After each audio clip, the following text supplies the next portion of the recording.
Good morning, everybody, and welcome back to Hideaway Homestead. Oh, yes. It's been a while since we've put a video up, and we figured we would just sort of give you a rundown of what's been going on and why you haven't seen us for a while.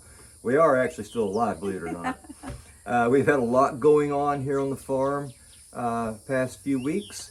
It has been just extremely hot here. Oh, yes. The weather here has been, with the heat index and the humidity here, it's been over 100 degrees for several days. Well, weeks. Really Well, yeah, ongoing yeah, weeks. Yeah. Mid-90s or hot or above almost yeah. every day. Yeah. And we have not gotten any rain. Yes, that's the problem. And that has been a big problem. Yeah. So we've had a hard time keeping things that were growing alive. But finally, in the past 3 days, we have gotten some rain, and we've gotten a lot of it, which we need desperately. Definitely over 6 inches in the past week. One day, our rain gauge only goes to 5 inches. So one day, it was to the top of the rain gauge, and we don't know if how many inches were overflowing from that. But that was a blessed change from so much dry, hot weather. Yes. We have been concentrating on putting a lot of food in the ground, as we call it. Yep, that's our theme. Put food in the ground. Yes. I'm sure a lot of you have been paying attention to the economy and other things that are going on in the world. Situations, yeah. And so things are starting to sort of get a little desperate in certain situations in certain places. And so we are concentrating on trying to grow as much of our own stuff as we possibly can.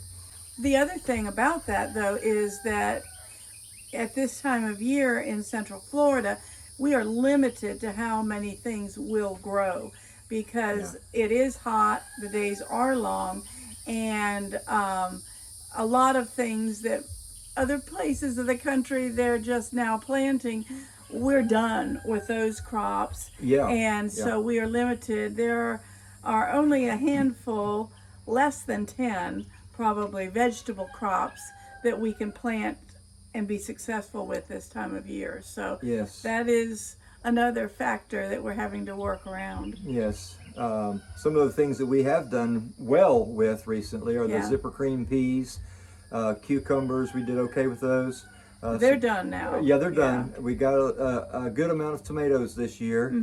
And we have recently planted okra in our high tunnel, and it is doing fabulous. We can't believe how big those things are getting. What else, Carol? We've got sweet potatoes that grow this time of year for us well. They like the heat. Yes, and certain types of squashes. Our tromboncino squashes are just crazy. Yeah. And we're planting loofah. This week, Kevin planted some loofah. Yes. Last summer, they did well, so we're hoping they will do well again. Yes. And then we have planted pumpkins. Yes, so we'll have to show you our pumpkins that we have going, and looking forward to our pumpkin patch event this fall. So, wow, they are really taking off already.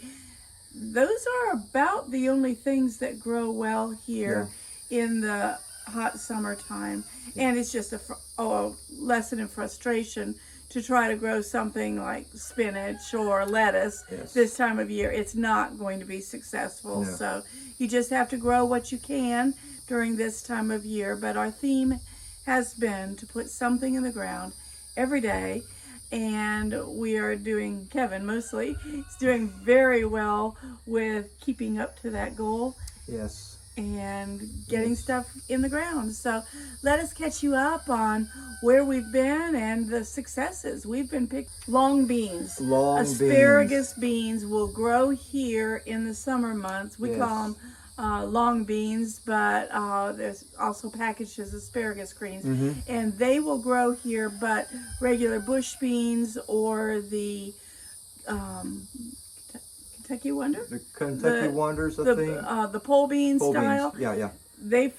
They're not happy in this kind of heat. So we're sticking to the asparagus beans, but they are coming up, and we're looking forward to a good harvest from them. Yes.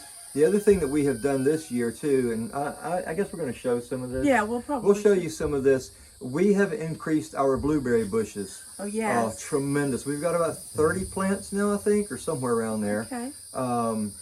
We were able to acquire some blueberry bushes from a farm near here a month or two ago, and we got those guys in the ground, and they're doing well, and so we're looking forward to that. Yes. We're hoping that we're going to have a really good blueberry crop this next year. Yeah. So let's get going, and we'll show you what we got going on down in the farm.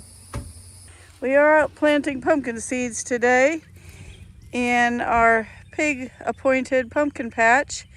Putting out some seeds that we had saved from past pumpkins, and Kevin is using his contraption.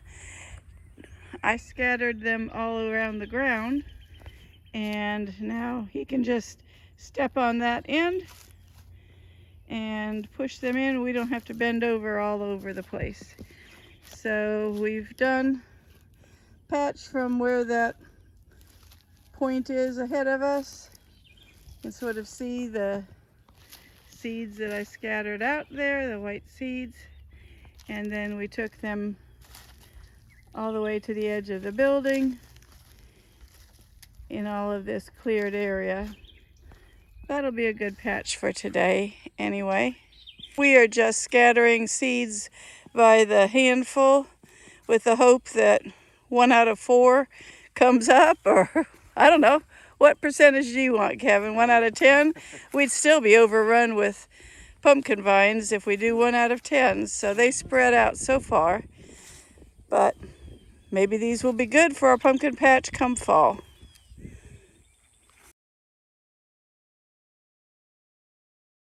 This is what's coming up now. You can see these guys.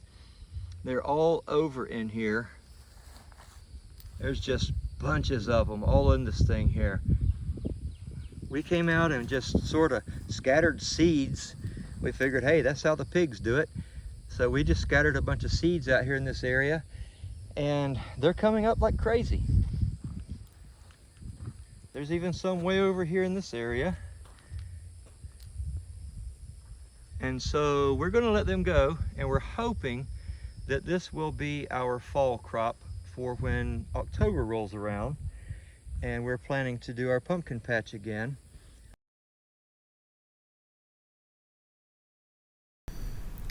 Kevin was able to dig up and transplant these blueberry plants here from a local farm, and we also learned from this experienced farmer how to trim them and fertilize them. So we are looking forward to a great harvest next year from these blueberries.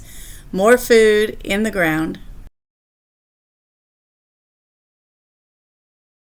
Here are our zipper cream peas inside the high tunnel, and they are doing quite well. We can't believe how well these things have done in here. This is a whole long bed of them. Yeah, it is really almost 100% germination. Some of these guys down here on the end are kind of leaning over because I just watered them. I was spraying them with the hose, and so them being tall and lanky like they are, they sort of get pushed over when the water hits them. These were seeds that we saved from last year's crop that was in that bed over there. So yeah, those over there, you can see those guys actually were a volunteer that came up after the crop in that bed over there. And so we saved seeds out of that bed, and you can see those are just kind of finished. There's more weeds in there than there are peas right at this moment. We haven't replanted that this spring at all. No, we've not planted that at all. So what you're seeing there are volunteers from the last crop that we did plant, and then we saved the seeds and planted these guys, and as you can see, they are doing quite well. So we're looking forward to seeing what these guys produce this time around. It's going to be fun. All right, we are still inside the high tunnel, and just wanted to show you, this is our okra that we planted, and we actually planted these in April, and they are doing quite well. They look like they're about to start getting some blossoms in the top of them. Yeah. And so then about a month later, we planted these, and you can sort of see the difference in the size in that length of time, but they are doing well also. And if I can get over here, I'll show you a shot of them together. You can see the difference in the height. This is waist high on me. Yeah, that comes up to Carol's waist, those tall ones. And like I say, those have been in the ground since April. And these aren't End quite. of April. Yeah, it was April 20th or something like that, I think. But yeah, and so these guys here were about a month later. And so we're looking forward to seeing what these things do. You can see some, actually I'll show you. You can see those little shorter ones right there that are underneath those tall ones. When I planted this bed, I had some leftover seeds and didn't know what to do with them. And so I just stuck them in there because there were some empty spots in these bigger ones. And you can see, and I think it's because the bigger ones are shading them. They're not quite as big as these over here. And they were planted at the same time.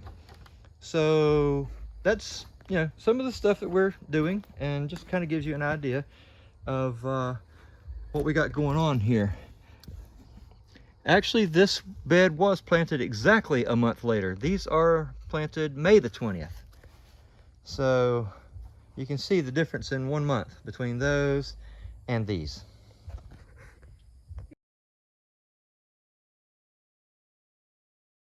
We had planted these 3 blackberry bushes. This one on this side is the most recent transplant, and treated them to some nice mulch covering. Hopefully they will do well for us. More food in the ground.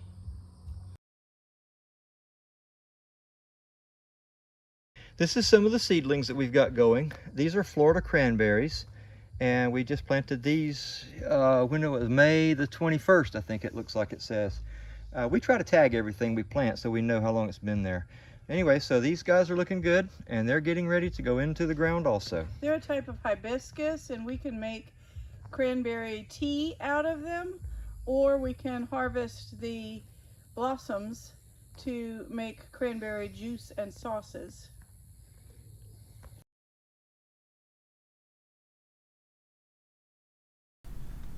Kevin cut slips off of this overgrown sweet potato vine, and within 2 days they had formed roots and are now waiting to be planted into our sweet potato patch. More food in the ground. Leave us a comment and tell us what you're doing. Yeah. We'd like to know. We'd like to find out what other people around the country are doing as far as preparing, if that's what you're doing. And let us know what it is you're growing and what works good for you and that kind of thing. Also, the comments that you put on there helps other people who see them, and it's something that everybody can benefit from. So if you've got something you're doing, tell us about it. And if you've got something you did and it didn't work, tell us that too, because if you've watched our videos, if we do something that doesn't work, we tell you the bad stuff too. We've had plenty of failures for you to learn from. Yes. So thanks for joining us at Hideaway Homestead today. Remember to like, comment, and subscribe. And until next time, go put some food in the ground.